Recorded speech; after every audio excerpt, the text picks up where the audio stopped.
I'm Ruby Jones, and you're listening to 7am.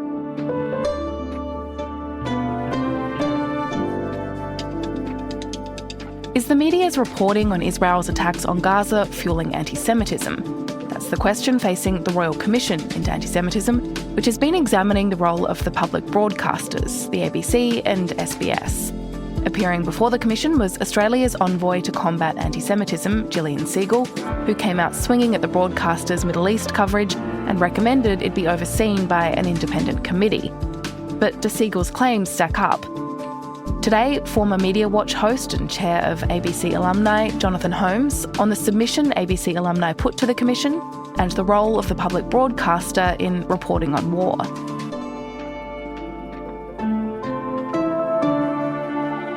It's Tuesday, July 14.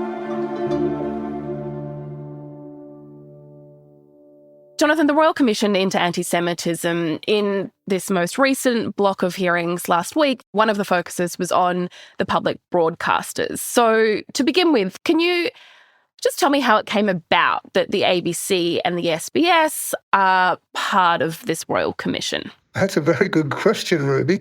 The hearing block 3, as it was called, was largely concentrated on social media for very good reasons. That's where there has been this extraordinary upsurge of anti-Semitism, some of it really vicious and horrible, directed at Jewish people in Australia.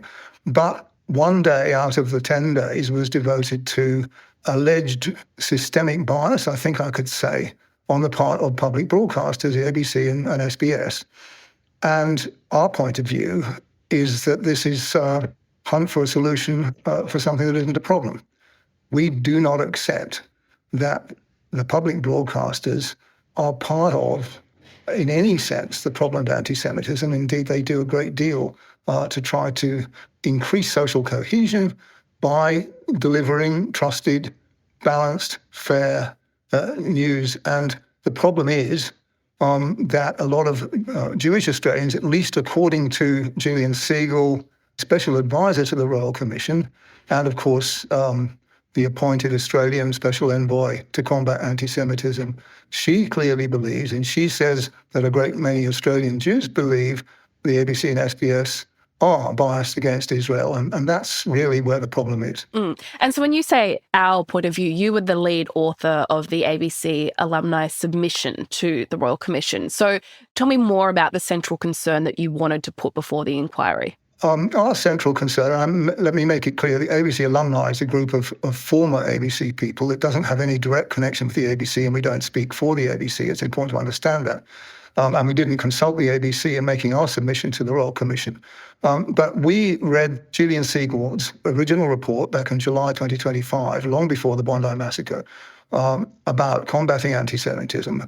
And we were alarmed that in several places in that report, she singles out the public broadcasters, ABC and SBS, as being part of the problem, because she says that in the way that it reports, it exacerbates anti-Semitism by emphasizing stories that are unfavorable and cast Israel in a bad light, and by a process of what she calls conflation, bad news about Israel taken by ordinary people in Australia as a kind of excuse or reason to attack Australian Jews.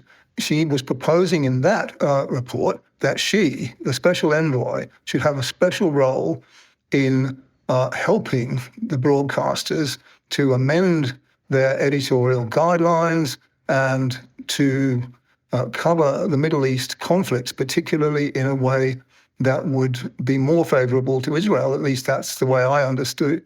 And we thought this was extraordinarily dangerous, that this person, who is, after all, the immediate past president of the Executive Committee of Australian Jewry, which is the leading representative body of Australian Jews, or certainly claims to be, and has been attacking the ABC's perceived bias for decades, that she should set herself up as a sort of impartial arbiter of what is or isn't fair reporting.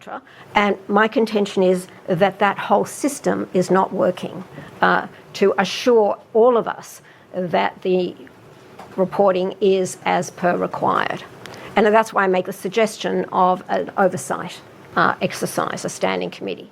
And so when Jillian Segal actually gave evidence, what she seemed to be proposing was some kind of standing committee or external oversight body for the ABC and SBS, not necessarily something that would personally involve her. Tell me what you made of what she was proposing.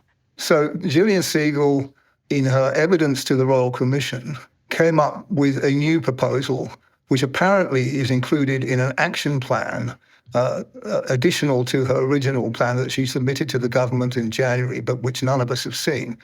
But from her evidence, it's clear that she is now saying, oh, no, it's not me that's going to do the monitoring of public broadcasters. What I suggest is a standing committee of independent people who would become the arbiters of whether the overall coverage of Middle East conflicts is fair and impartial and accurate, and I guess would advise the ABC and SBS on how to avoid this problem of increasing the antagonism to Australian Jews because of bad news about Israel. I'm hearing from important stakeholders of mine how concerned they are, how aggrieved they are, how they feel that their trusted broadcaster is not being fair and accurate.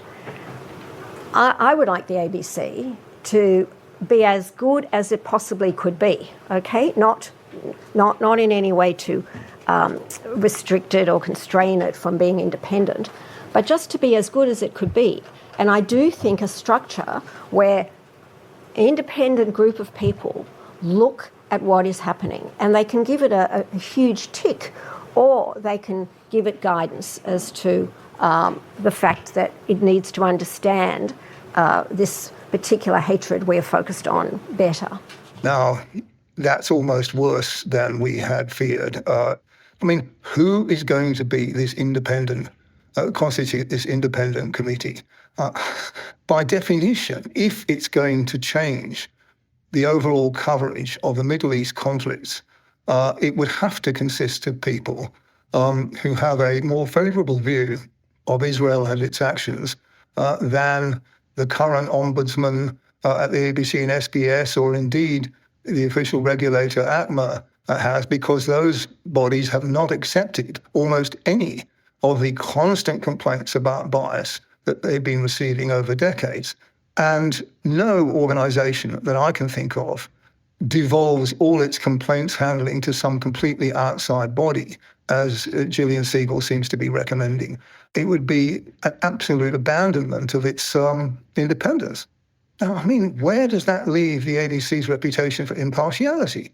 Above all, the ABC's job is to report the facts as accurately as it can and to reflect the diverse views right across the community of what's going on. So there were these criticisms of the complaints process, but then there was also this kind of broader criticism of the ABC's balance in how it covers the Middle East, particularly Gaza. Tell me what you made of the way that Segal characterised that.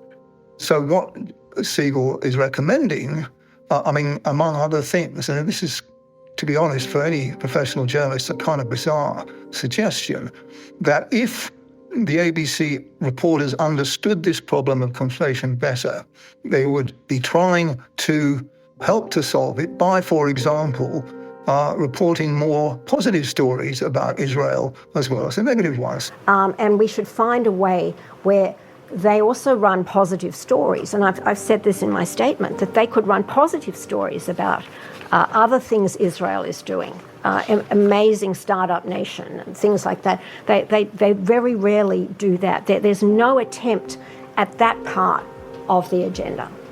And she gives the example of all these wonderful startups that are happening in the Israeli economy. And why don't we talk about that instead of all banging on about Gaza all the time? Now, if we're reporting on, the ICE activities in the United States and the killing of innocent civilians in Minnesota, do we feel the necessity to balance that with a story about a Hollywood blockbuster or the success of AI or something? It's just a bizarre notion. Coming up, what's at stake for the ABC?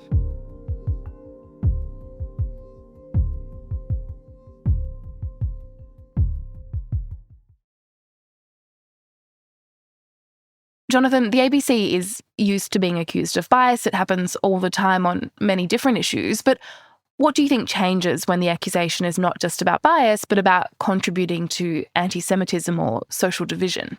Well, this is where this problem becomes even more dire. I mean, as I said, I think Jillian Segal is unfortunately right that Israel, the Israeli Defense Force, and its actions, especially in Gaza, but also on the West Bank and in Lebanon and so on, all of this bad news exacerbates anti-Semitism. It's a huge problem, and the Royal Commission has quite rightly spent a great deal of time on that. But these things are happening. You can't deny that they are happening. If the ABC reports the news inaccurately or in a biased fashion, genuinely, then absolutely it should correct itself and it should do it as soon as possible. But, there's only been, for example, 4 instances out of the thousands of complaints that the ABC Ombudsman has received of bias or inaccuracy in the Middle East coverage that she has upheld. And the ACMA, the ACMA, has not upheld a single complaint about Middle East coverage of ABC or SBS since, I don't think, 2003. So those regulators don't believe it's a problem. Jillian Segal does believe it's a problem, so her solution is to change the regulators. How precarious do you think this time is for the ABC in terms of the pressure that it's currently under? Because as well as this Royal Commission, there has been criticism from other arenas. One Nation recently barred the ABC from reporting at their events. How does all of that shape the stakes here? Well, it's a critical time at the moment, and the ABC doesn't have as many friends as one would wish that it did have. I mean, News Corporation, which is very powerful, especially Sky News, which is watched widely in the regions on free-to-air television, keeps up a continuous rain of criticism of the ABC night after night. One Nation, as you say, is implacably opposed to the ABC. It wants to basically defund it except for some elements of what it does in the regions. But, I mean, Julian Leeser, the well-respected frontbencher, the Liberal Party frontbencher, was on the radio just this morning saying, he's not the communications spokesman, but he is a prominent and respected Jewish member of Parliament, saying that he accepted Segal's recommendations and he thought the ABC should pay attention to them and there's a serious problem and so on and so on. So there are a great many people who are happy to climb onto this, what I'm tempted to call bandwagon, of criticising the ABC because it is the nearest thing we have to an impartial news service and it doesn't take sides, whereas, of course, News Corp does. Looking ahead, what kind of recommendation from this Royal Commission would worry you? And conversely, what do you think might actually be useful here? I think the most useful thing the Royal Commission can do is simply not to accept any of the recommendations of Jillian Segal where they have to do with the public broadcasters. She has picked on the public broadcasters, not on any other media organisation in the country. When you look at News Corporation's coverage, it's not hard to work out perhaps why. But the public broadcasters are simply not the problem. There is no evidence whatsoever. I don't think even Jillian Segal came up with any evidence that the ABC is somehow directly exacerbating anti-Semitism within Australia. It's all about its coverage of affairs in the Middle East. My own reading, may be right, may be wrong, of the Royal Commissioner and her counsel assisting, Richard Lancaster, is that neither of them were particularly sympathetic to what Segal was saying. They were asking quite pointed questions about how on earth this independent committee would actually improve the ABC's reputation for independence or impartiality. So I'm hoping that just as the government ignored Ms. Segal's recommendations about the public broadcast in its response to her original report, I'm hoping that the Royal Commission will either simply kind of leave that on one side or recommend that things stay as they are. That's the most useful thing they can do. There are 2 really trusted news organisations in this country at the moment. One of them is SBS and the other is the ABC. Their complaint systems are working pretty well, and frankly, if it's not bust, don't go fixing it. Jonathan, thank you so much for your time. You're welcome.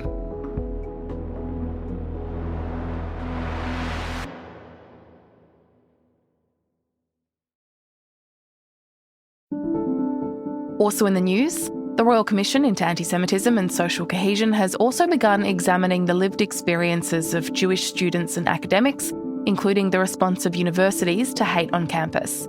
A University of New South Wales tutor and PhD candidate has told the Commission he was subjected to Nazi salutes by 4 students in his business class for international students in 2024. The Commission has also heard evidence that Jewish students felt pressured to hide their identity on campus after the October 7 attacks.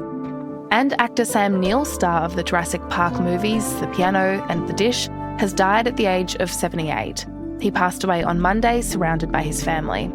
It followed the actor's recent revelation that he was living cancer-free after being diagnosed with blood cancer in March 2022. I'm Ruby Jones. This is 7am. Thanks for listening.